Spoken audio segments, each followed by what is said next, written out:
Екі батыр. Ертеде қазақ жерін жоңғарлар басып алыпты. Қазақтың Қожан Мәнжі деген қос батыры қол жинап туған елін азат етуге жорыққа шығыпты.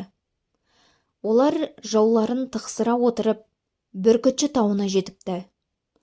Осы арада екі жақтың да әскерлері шатырларын тігіп дем алуға жатыпты.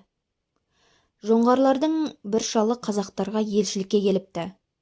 Ойы қазақ батырларын көру екен. Мәнжі батыр Қожанды аға тұтып, атын ерттеп жүретін көрінеді. Шал келген кезде сол әдетімен ат ерттеп жатыпты. «Сен кім боласың?» деп сұрапты одан шал.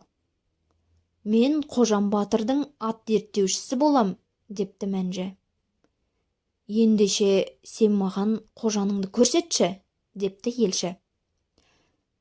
«Мен қазір Қазанаспаға бір-екі тас әкеле қояйын, сосын жолықтырамын» депті Мәнжі төбеге қарай кетіпті.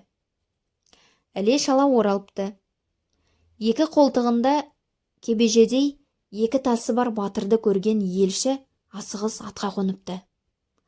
Қолбасына барып көргенін айтыпты.